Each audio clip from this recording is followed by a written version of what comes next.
My brothers and sisters, listen to me very carefully. My name is Wamoria. I am from Ghana, born and raised in a small village in the Ashanti region. Did you know there's something quietly present in your home right now, possibly silently sabotaging your life without you even realizing it? It's an object that has cleverly sneaked in under the guise of a symbol of sincere friendship, a warm expression of affection, or an innocent, harmless gift. However, from the moment it crosses your home's threshold, it has begun working against you silently, emitting non-stop negative frequencies, attracting illness, arguments, financial loss, and blocking every effort you're pursuing. And the worst part is that object is still there, smiling from your bookshelf, hanging suspended on the wall, or decorating your bedside, while it silently drains your life energy and opens wide the door to invisible forces that you can't see. Today, I will reveal to you the 10 most dangerous objects that you absolutely should not accept as gifts. I will guide you exactly on how to identify if there's something in your home that's been charged full of dark magic. And by the end of this video, you will grasp the specific ritual to neutralize and remove those objects before the damage becomes irreparable. But I need you to stay until the very last minute, because at minute 12, I will reveal the number one object present in 90% of homes. That's the most powerful gateway leading to curses. If you leap before that part, you might miss information that truly has the ability to salvage your life. Before continuing, I need you to do something important right now. Go to the comment section and write, "I reject all magic disguised as gifts." When you write those words, you're making a powerful protective declaration. You're closing tight the energy doors that others have intentionally opened in your life. Do that right now. I'll wait for you. And if you haven't subscribed to this channel yet, subscribe right now, because here we reveal ancestral knowledge that can protect you from attacks you don't even see coming. Like this video because this information needs to spread to more people. Share it with someone you love because you might be saving them from a situation they haven't even realized. Now let's dive deep into what you need to know to protect yourself. Why can gifted objects become spiritual weapons? Let me explain something that our grandmothers once knew well, but most of us have forgotten. Objects are not just inanimate things. They can be programmed, charged, full of energy, and become antennas emitting negative waves. When someone knowledgeable about magic, about Santerre, about black magic, decides to use an object as an attack tool, then that object becomes one of the most effective methods for causing spiritual harm. Because cursing someone is much easier when you have a physical device operating 24 hours a day, right in their living space. Instead of trying to send energy attacks from afar, that object acts like a perpetual transmitter, like an antenna that never stops. It's there when you sleep, when you eat, when you relax. It continuously emits the frequency it was programmed with. And as long as you haven't identified and removed it, the damage will continue to accumulate, seeping deeper into your life, affecting your entire family. The most cunning thing is that the gift recipient has no idea. They accept it with sincere gratitude, with pure innocence, thinking it's a beautiful symbol. They place it in the living room, in the bedroom, or in the kitchen. And from that moment, the silent destruction begins. Witches know this well. That's why they favor this method. You voluntarily bring the object into your home. You welcome it. You place it where you spend the most time. Now, listen carefully, because what I'm about to share will prove that this isn't empty theory, but vivid reality. Here are the 10 most dangerous objects that you should not accept as gifts. Object number 1, small statues or decorative figures, especially those representing human or animal forms. These are extremely dangerous because they can be charged full of entities with spirits with specific harmful intentions. Human snort figures can be used like magic doors representing the person the evildoer wants to attack. Every time you look at that figure, every time you pass by it, the energy connection activates. If someone gives you a small statue, especially if it has an unclear origin, if it has a strange appearance, if it comes from someone you're not close to, remove it immediately. no matter how beautiful it looks, no matter how expensive it is. Object number 2, gifted mirrors. I once told you the story of Teresa. Mirrors are considered portals in most mystical traditions around the world. They can capture and reflect not only your physical image, but also energy, your deepest essence. A mirror can be programmed to continuously return to you your own distorted energy, creating a self-destructive loop that you can't escape. They can also act as windows for the giver to observe your life energy, your home, and every movement. Never accept a mirror from someone you don't completely trust. Object number 3, dried plants or flowers, especially in complex arrangements or in the form of wreaths. Dried plants represent ended life, stagnant energy, death disguised under a decorative guise. In magic, charging dried flowers with curses is very common because dead plants act as perfect containers for decaying, declining, and ending energy. If someone gives you a dried flower arrangement, especially if they have dark colors like black, purple, deep red, or blood red, or if they're in a circular form like wreaths, refuse them. Don't bring them into your home. And if you already have them, take them out of your home today. Object number 4, use jewelry or personal accessories, especially necklaces, bracelets, rings. Jewelry absorbs the energy of those who wear it over the years. They carry the entire energy history of the previous owner. If you receive jewelry from someone whose life is full of tragedy, illness, misery, you're literally placing that energy on your skin, clears throat. And if the jewelry has been intentionally charged with magical rituals, the damage can be devastating because it directly contacts your body, your aura field, absorbing life energy while continuously draining you. Only accept jewelry from people you know deeply and trust with your own life. Object number 5, pillows or any fabrics placed on the bed gifted by someone suspicious. Listen to this very carefully because this is one of the most dangerous things. Your bed is the most sacred place. It's where you spend a third of your life in a completely vulnerable state. When you sleep, your energy barriers lower. You open up, receive undefended. A negatively charged object on your bed can influence your dreams, create continuous nightmares, drain your life energy while you sleep without being able to do anything to protect yourself. I've witnessed cases where people accepted gifted pillows or blankets and started suffering from chronic insomnia, sleep paralysis, night terrors. Everything stopped immediately when they removed the object from the bed. Never allow fabrics of suspicious origin into your resting space. Object number 6, candles, especially those with dark colors or strange smells. Candles are excellent ritual tools. They are used for both light work and dark work. A candle can be prepared with cursed oil, with bad herbs, with intentions programmed directly into the wax. And when you light a candle gifted by someone suspicious, you're activating everything that's been placed in it. You're releasing and dispersing that energy throughout your space. If someone gives you candles and you feel any discomfort, if the candles have an unpleasant or strange smell, if they have very dark colors like black or brown, don't light them.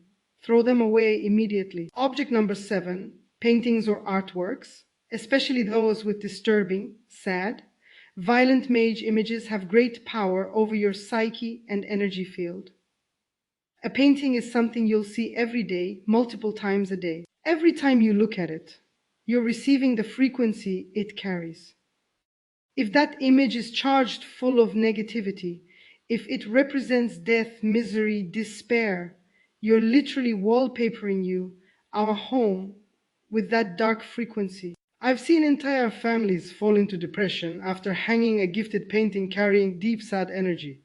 Trust your instincts. If a painting makes you uncomfortable, if it makes you feel heavy, sad, and anxious, don't hang it. No matter if refusing looks rude, your health is more important than any social convention. Object number 8, dolls or antique toys, especially those that look used or have a dark history. This is especially important if you have young children. Children are extremely sensitive to energy.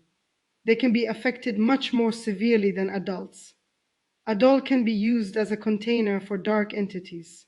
It can carry the disturbed energy of the previous owner. It can have been specifically prepared as a cursed object. If your children start having terrible nightmares, strange behavior, unexplained fear after receiving a gifted toy, check that toy immediately. And if your intuition tells you something's wrong, remove it from your home that very night. Object number 9, books, especially those on dark themes, negative mysticism, emanating a sense of disturbance. Books are containers of information and energy. Written words have real power. A book can infect your mind field with the ideas and energy it contains. If someone gives you a book mentioning black magic, demonology, dark rituals, or simply creates a gut rejection when you touch it, don't read it. Don't keep it in your home. Information entering your mind has real energy consequences. It can open doors in your consciousness that are very hard to close afterward. And object number 10, the most deceptive of all, amulets or charms of suspicious origin. Many times will mean ning, but ignorant people gift objects they bought at magic markets or from fraudulent witches. They say they're for protection, when in reality they're charged full of the opposite. A real protective amulet must come from a reliable spiritual source. It must be prepared with clear intentions of light and must resonate positively with you when you hold it. If you receive an amulet from someone suspicious and you start having problems after having it, throw it away immediately. Now that you know the 10 most dangerous objects, I want you to do something. Pause for a moment. Look around your home. Do you have any of these objects? Do you remember who gave it to you? Do you remember when it arrived? And do you remember if your problem started after that object entered your home? Think carefully. Then come back to the video, because now I'll teach you exactly how to determine if an object is charged negatively. Here are 5 unmistakable signs that an object is charged full of magic. Sign number 1, your own gut reaction to the object. If something creates unexplained discomfort, if you prefer not to look at it, if you avoid the area where it is, if you feel repulsion, even if you don't know why, your intuition is screaming a warning. Never ignore that feeling. Your body, your spirit, your subconscious knows how to detect energy danger. Even if your rational mind doesn't understand why, that discomfort isn't random. It's your internal alarm system working perfectly. Sign number 2, problems in your life start or intensify significantly after that object enters your home. If you can trace a clear timeline between the object's arrival and the start of misfortunes, illness, argum, hence financial loss, that object is highly suspicious. Ask yourself, when exactly did this chain of bad luck begin? What new thing entered my home around that time? Who gave it to me and for what reason? If the answers don't make sense, if that person had no real reason to give you something, that's a red flag. Sign number 3, animals and children react negatively to the object. Animals have much sharper energy perception than adult humans. If your dog or cat systematically avoids a certain area in the home, if it growls near a certain object, if it bristles without clear reason, pay attention immediately. Children are also naturally sensitive. If your child says a certain doll scares them, that they don't want to be in the room where a certain statue is, that they have nightmares when sleeping near a certain object, listen to them. Adults have been conditioned to ignore our natural sensitivity, but animals and children keep it intact. They see what we've learned to ignore. Sign number 4, the object has strange behavior. It moves on its own from position. It falls without clear reason. It appears where you didn't leave it. This sounds like a horror movie, but it's more common than you think. Objects charged strongly with entities or negative energy can manifest physical activity because the energy they contain seeks to attract your attention, seeks to be acknowledged. If a gifted object exhibits this type of activity, it must be removed immediately with the ritual I'm about to teach you in a moment.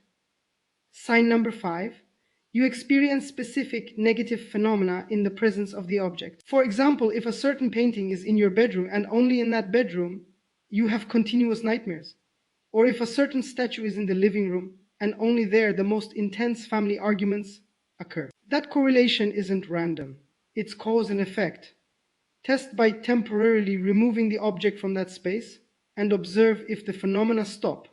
If they stop when the object isn't there, you have your confirmation. That object needs to leave your home permanently. And now to the important part that you must watch until the end. What exactly to do if you determine that you have a dangerous object in your home? Don't leave because this ritual can save your life. Here is the exact ritual to safely remove a cursed object. Listen to every word of this part with complete attention. Because if you do it wrong, you could make the situation worse. If you do it right, you can completely neutralize the damage. First and foremost, don't touch directly with bare hands an object you suspect is charged negatively. Use thick gloves, use a rag, use any physical barrier between your skin and the object. Direct contact can transfer some of the negative energy to you. Now the ritual step by step. Step 1. Get a black fabric bag large enough to contain the object. Black fabric absorbs and contains negative energy, preventing it from dispersing throughout your home. If you don't have black fabric, use any dark and thick fabric. You also need coarse sea salt, lots of it, at least a full kilogram. Salt is the most powerful universal cleanser in existence. Step 2. Choose a moment when you're alone or when everyone in the home can be present to do this together before touching the object. Stand in front of it and declare loudly and firmly all negative power contained in this object is now neutralized by divine light. No dark energy can harm me, neither me nor my loved ones. We are completely protected. This object will be removed and its influence ends. So it is, and so it shall be. These words establish a protective shield around you before you touch the object. They are fundamental. Don't skip them. Step 3. Now, using gloves or wrapping your hand in fabric, take the object carefully. Some specially charged objects may feel strangely heavy, may feel hot, or simply uncomfortable to hold. That's normal. That's the negative energy they carry manifesting. Step 4. Place the object immediately inside the black fabric bag. And now cover the object completely with all the coarse salt you have. Really bury it in salt inside the bag. Salt will start absorbing the negative charge immediately. You may feel how the heavy energy begins to dissipate. Step 5. Close the bag securely. If you can tie it or seal it in some way, so absolutely nothing can escape. This sealed package must be taken out of your home immediately. Don't leave it even one more night in your home. Not in the garage, not in the yard. It must leave your property completely. Step 6. Take it yourself or ask someone you absolutely trust to take it to one of these places. An empty lot far from where you live. A large public trash bin in another area of the city. A flowing river where it can be thrown and carried away by the current. Never throw a cursed object into your own trash bin. Never bury them in your own garden. They must be removed completely from your area. Step 7. If the object is particularly problematic, if you feel very strong energy before discarding it, you can smash or physically destroy it. This helps fragment and disperse the negative energy it contains, but do it carefully. Use tools. Don't use your hands directly. And after smashing, still wrap it in fabric with salt and remove it from your property as I instructed. This doesn't end here. After removing the object, there's one absolutely necessary final step. That's a complete energy cleansing. After removing the object, after taking the cursed object out of your home, you must cleanse the energy of the space where it was, and actually your entire home. The object leaves energy residue, leaves traces, and those traces need to be cleansed completely. The most effective way is with smoke from white sage or palo santo, burn sage or palo santo, and waft the smoke through every corner of your home, especially where the object was. Declare loudly while you do it. All negative residue is being cleansed now. All traces of darkness are being transformed into light. My home is a sacred place. Only what is for my highest good can be here. Open all windows while you do it. Allow fresh air in and negativity out. Let your home breathe again. After cleansing with smoke, sprinkle coarse salt into the corners of all rooms in your home. Leave it there for a full 24 hours. Salt will continue to absorb any remaining negative residue clinging to the walls, floors, environment. After 24 hours, Sweep all that salt from inside your home toward the door. You're literally sweeping all negativity out of your space. Collect that salt and throw it into a public trash bin, never into your own. Finally, you also need to cleanse yourself. You've been exposed to that object's energy. You need to clean your own aura field. Take a cleansing bath with sea salt. While bathing, visualize that the water is washing away completely any energy connection between you and that cursed object. Visualize that you're completely clean, completely free, completely protected. And now the most important part of all, how to protect your home so this never happens again. How to protect your home preventively against cursed objects. The best defense is prevention. And here are the protections you must implement today. Protection number 1, keep coarse salt in the corners of your home permanently. Replace this salt every month. Collect the old salt and discard it outside the home. Then place fresh salt. Salt acts as a continuous cleanser, absorbing any negativity trying to enter your space. Protection number 2, keep live plants in your home, especially near entrances. Live plants naturally raise vibrations, absorb density, cleanse the environment. Plants are powerful protective allies. Protection number 3, develop the sacred habit of blessing everything that enters your home. When you receive a gift, any gift, before bringing it fully into your space, hold it for a moment and say in your mind or low voice, if this object carries blessings, welcome it. If it carries anything contrary to my benefit, let it be neutralized now by divine light. This creates an energy filter at your entrance where only positivity can pass. Protection number 4, trust deeply and completely in your intuition. If something feels wrong, refuse it. You don't need to explain in detail. You don't need to justify. You can simply say, thank you for the thought, but I can't accept this. It's very generous from you, but I prefer not to receive it, and that's it. Don't worry about looking rude. Your energy health is infinitely more important than any social convention. Protection number 5, educate your family, especially children, about accepting gifts from strangers or distant acquaintances without consulting you first. Children are often targets of this type of attack because they're more vulnerable. Teach them without scaring them that some gifts may not be appropriate and that they should always show you anything they receive before bringing it home. Protection number 6, if you discover that someone specific has gifted you a negatively charged object intentionally, you need to make a serious decision about that relationship. This person has intentionally tried to harm you. That's not a small thing. You don't need to confront directly because that could escalate the situation and create more problems. But you need to cut off all connections with that person. Stay away. Block them from your social media. Don't respond to their contacts. Protect yourself completely. Final wisdom, discernment without paranoia. I want to end with a reflection that you need to engrave deep into your heart. We live in a world where not everything is as it appears, where hidden intentions exist, where people smile to your face while working against you in the shadows. This shouldn't make you paranoid, shouldn't make you absolutely doubt everyone, but it should teach you wise discernment. There's a big difference between naivety and caution.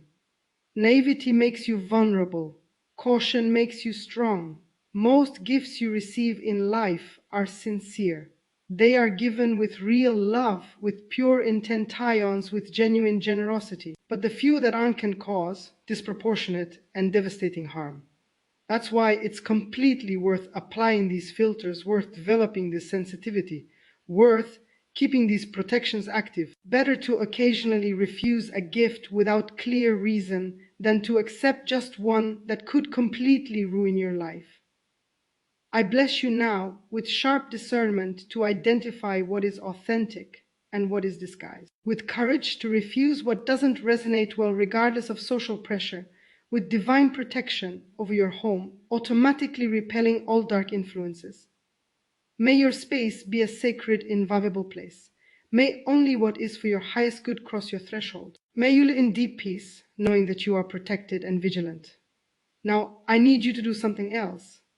Go back to the comments section and write, "My home is a sacred place, protected from all darkness." Write it right now. That's your second protective declaration.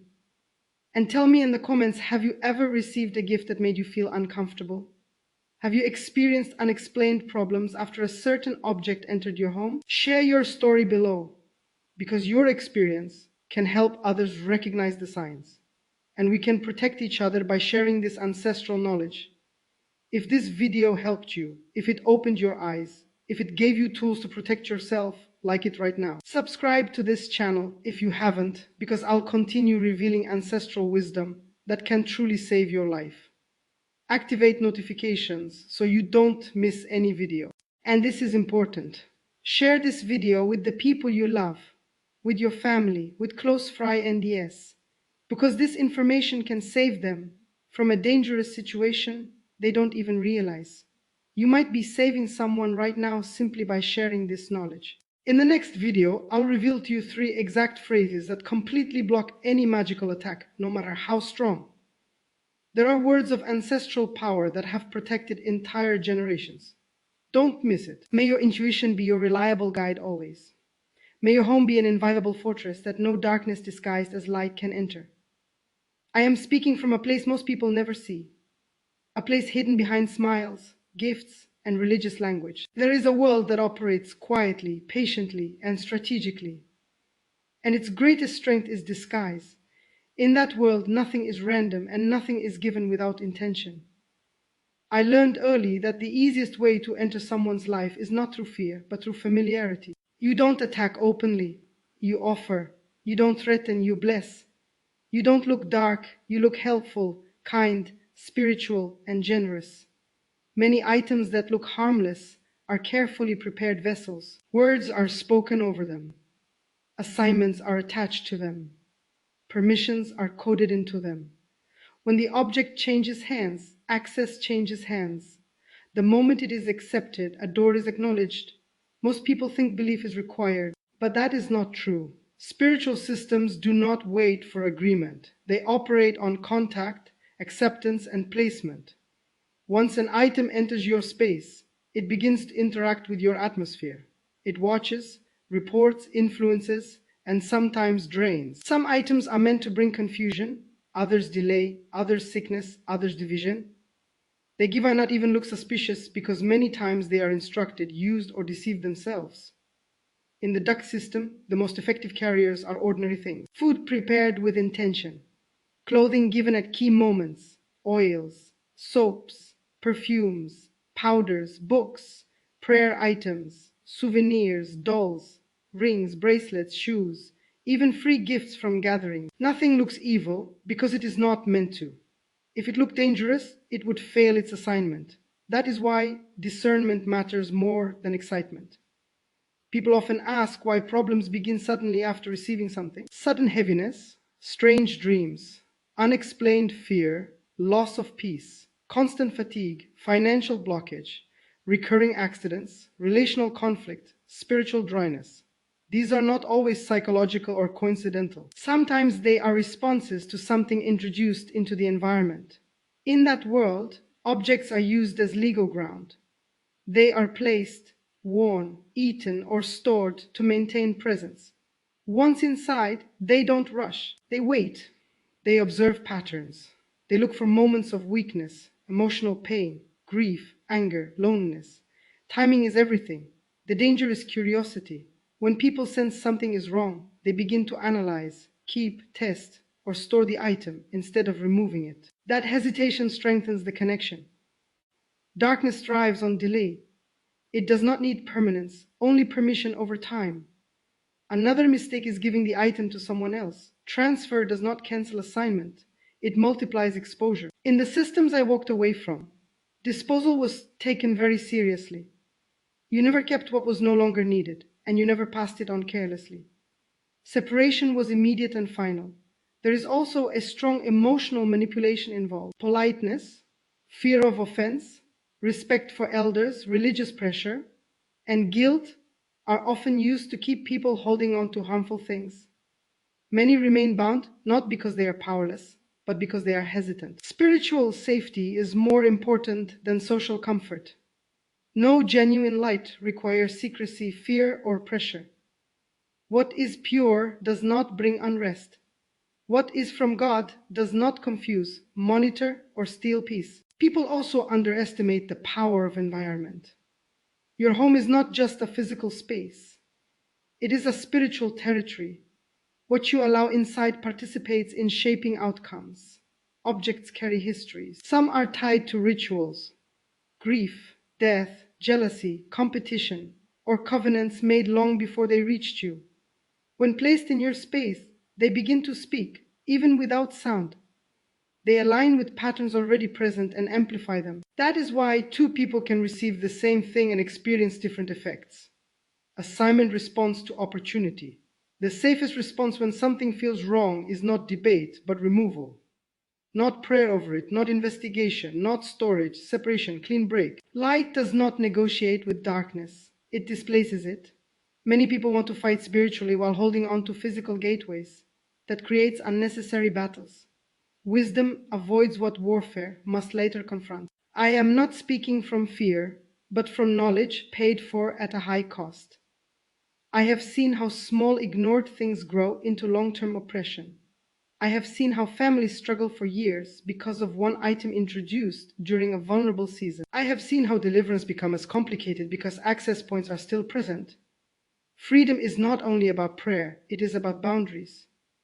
When you learn to value peace, clarity, and alignment, you become less impressed by gifts and more attentive to fruit. Not everything given is meant to be kept. Not every hand that offers is clean. Protection begins with awareness, continues with discernment, and is enforced by decisive action. What you remove today may be what your future was waiting for. I am speaking again from the same place of experience, not theory, not rumor, but lived exposure to systems that thrive on ignorance and assumption. One of the greatest lies people are taught is that danger announces itself. In reality, the most effective traps are subtle, patient, and familiar. In the dark world, success is measured by how unnoticed an operation remains. If an object causes immediate chaos, it has failed its long-term purpose. That is why many items are designed to appear neutral or even spiritual. They blend into daily life, religious practice, cultural customs, and moments of vulnerability. The goal is not shock but integration. Once integrated, influence becomes easier. Objects are rarely powerful on their own. Their strength lies in the permissions attached to them. Permission is not always verbal. It can be emotional. It can be situational. Grief opens doors. Celebration opens doors. Desperation opens doors. Transition opens doors. Birth, funerals, weddings, sickness, relocations, financial struggle, and spiritual searching are prime windows. That is when gifts arrive most often. In the system I left, timing mattered more than the object itself. An item given at the right moment carries far more weight than one given randomly. People assume that because something was received in a holy place or from a religious person, it must be safe. That assumption is exploited constantly. Spiritual language is one of the most effective disguises because it lowers defenses. When people start discerning and start assuming, monitoring becomes easy. Objects can be used to observe patterns, emotional cycles, prayer habits, relationships, and weaknesses. They become anchors tying spiritual activity to physical location. That is why some people feel heavy only at home, restless only at night, blocked only in specific areas of life. The influence is localized. Another misunderstanding is thinking that intention of the receiver matters more than the intention of the sender. In spiritual systems, initiation comes from the one who prepares, not the one who receives. A person can be innocent and still affected. Innocence does not cancel law.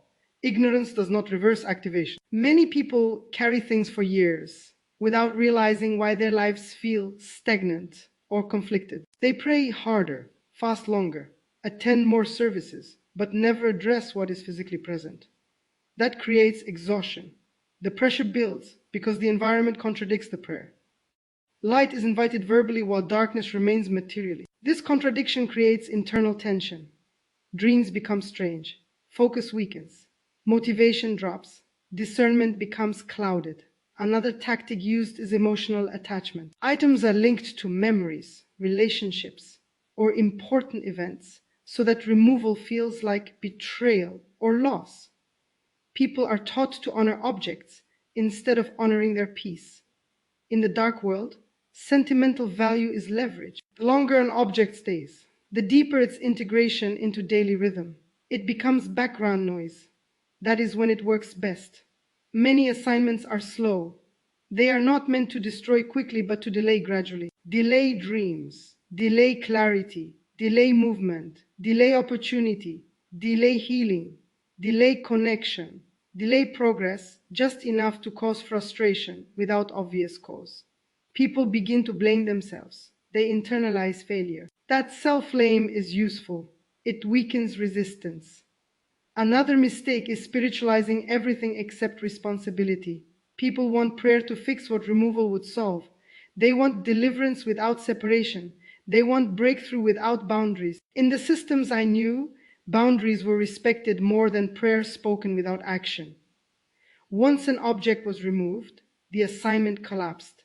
No debate, no drama, no prolonged warfare, access denied. That is why fear is often used to stop people from acting decisively. Fear of retaliation, fear of being wrong, fear of offending, fear of looking foolish.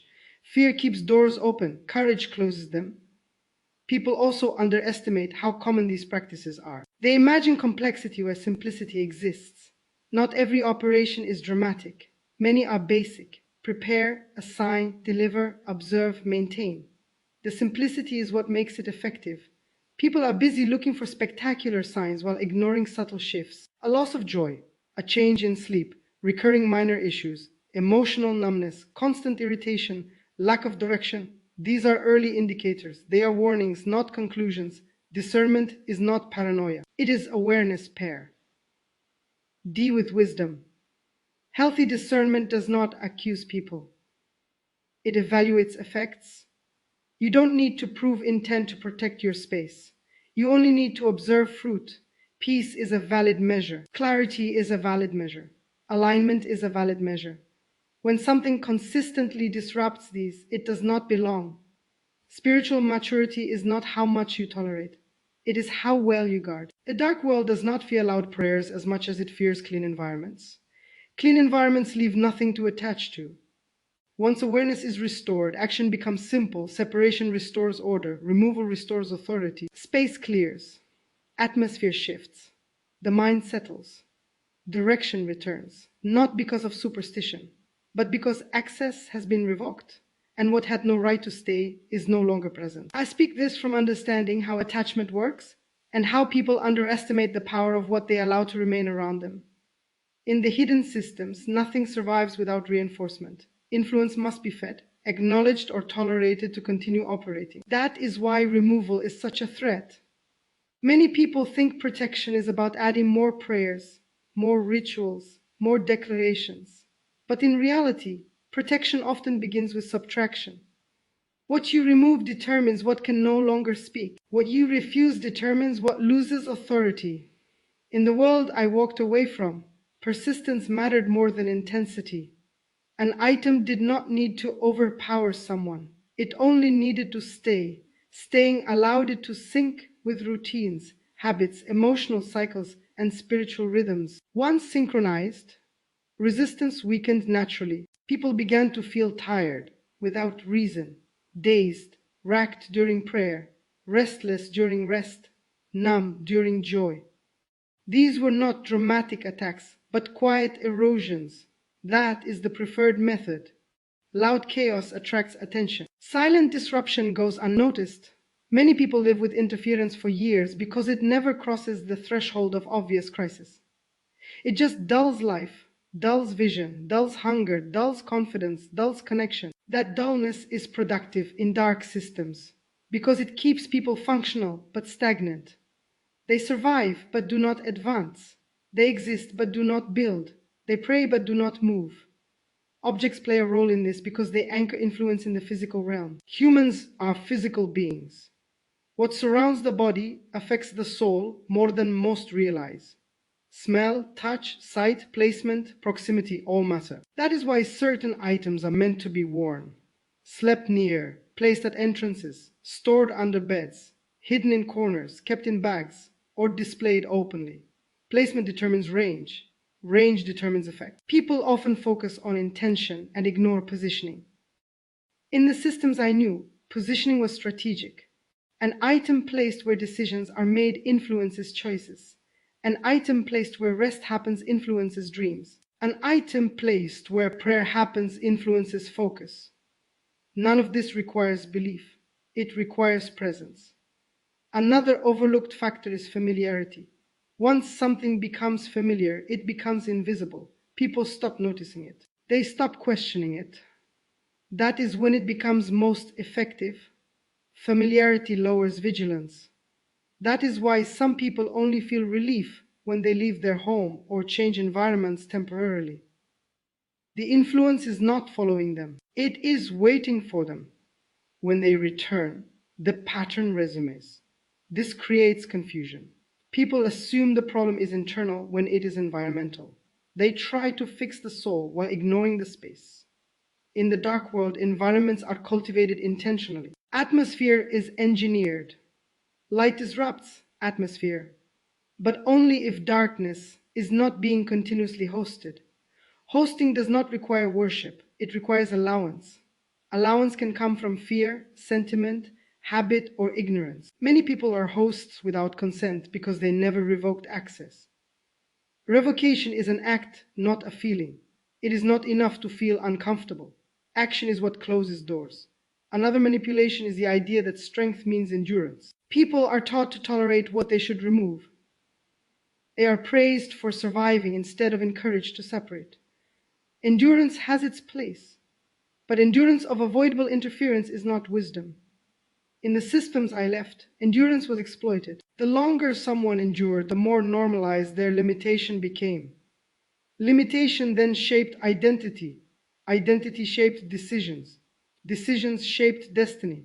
All from something small that stayed too long. People also misunderstand spiritual cleanliness. Cleanliness is not perfection. It is clarity. It is knowing what belongs and what does not. It is choosing alignment over attachment. Some objects are not evil in appearance but are wrong in assignment. Their history matters. Their preparation matters. Their intention matters. When something carries a history that conflicts with your direction, it creates friction. That friction drains energy. People feel like life requires more effort than it should. Simple NGS feel heavy. Progress feels forced. Joy feels brief. These are signs of misalignment. Misalignment is corrected by removal, not negotiation. Darkness does not need to be convinced. It needs to be denied. Many people delay because they want certainty. They want proof. They want confirmation from others. In spiritual matters, delay favors interference. Clarity often comes after action, not before. Peace follows obedience, not debate.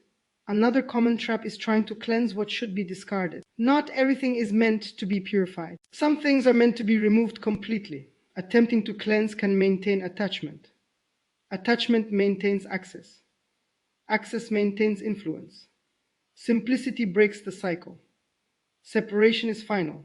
In the world I knew, finality was respected. Once access was cut, reassignment was required, and reassignment took effort. That is why decisive people were avoided. Indecision was preferred. The more decisive someone became, the less attractive they were as a target. Decisiveness signals authority. Authority disrupts systems built on permission. People who guard their space, their time, their environment, and their boundaries are difficult to entangle not because they are aggressive, but because they are clear. Clarity leaves little room for manipulation. Many people underestimate how much clarity changes everything. When clarity enters a space, confusion leaves. When confusion leaves, influence weakens. When influence weakens, patterns break. Patterns breaking restores momentum. Momentum restores hope. Hope restores direction. Direction restores strength. Strength restores discernment. Discernment sustains protection. This is not fear-based living. It is awareness-based living. Fear freezes. Awareness acts. Fear asks what if. Awareness asks what belongs. The question is not whether something is popular, traditional, gifted, expensive, or sentimental. The question is whether it aligns with peace, clarity, and growth. If it does not belong, regardless of its appearance, source, or story. Holding on to what disrupts you is not loyalty, humility, or faith. It is exposure. Exposure over time reshapes outcomes quietly, steadily, and consistently until a person looks back and wonders where momentum went, why progress slowed, why joy faded, why prayer feels distant, why rest feels shallow, why effort feels heavy, why clarity feels rare, why life feels paused without explanation. I'll see you very soon in the next video. Until then, may the Lord bless you and keep you. May he make his face shine upon you and be gracious to you. May he lift up his countenance upon you and give you long, satisfied, victorious life in Jesus' mighty name. Amen. God bless you, my family. See you in the next.